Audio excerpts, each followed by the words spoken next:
386 పంచాయత్స్ దెబ్బతిన్నాయి. అలాగే ఇంకొకటి ఏంటంటే ఇప్పుడు చూస్తే మనకి ఈ పరిస్థితులు ఎదుర్కోవడానికి చాలామంది ఏమవుతుంది, డైరెక్ట్ పంచాయతీల మీద ఏదైనా చేయమంటే నాకు ఒకటే అనిపించింది, నాకు పంచాయతీరాజ్ శాఖ మంత్రిగా కూడా నాకు ఎక్కువ బాధ్యత ఉంది నాకు.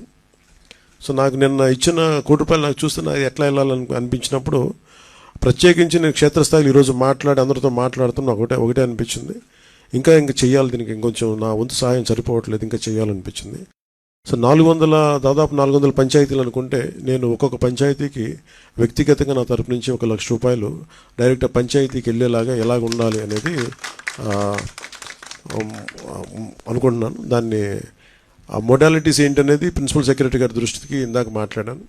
ఇది డైరెక్ట్గా పంచాయతీలకు వెళ్ళాలి. మన ₹10,000 ₹25,000 అలాగా డైరెక్ట్ పంచాయతీ నిధుల్లో పడ్డాయో అలాగే ఈ ₹1,00,000 కూడా ఇది ఎంత సహాయం అవుతుందో తెలియదు, కానీ కనీసం ఆ పారిశుద్ధ్య పనుల కన్నా పనిచేస్తే ప్రభుత్వం మీద కొంచెం భారం తగ్గుద్ది.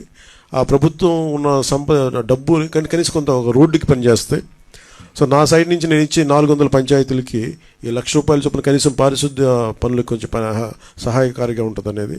అలాగే మన పక్క రాష్ట్రం, మన సోదర రాష్ట్రం అయిన తెలంగాణకు కూడా నేను ₹1,00,00,000 నిధిని నేను విరాళంగా ప్రకటిస్తున్నాను. తెలంగాణ గౌరవ ముఖ్యమంత్రి శ్రీ రేవంత్ రెడ్డి గారికి నేనే స్వయంగా అందజేస్తాను. ఎందుకంటే ఇది కష్టాలు వచ్చినప్పుడు మనందరం ఒకరికొకరు చేదోడు వాదోడుకుంటాం.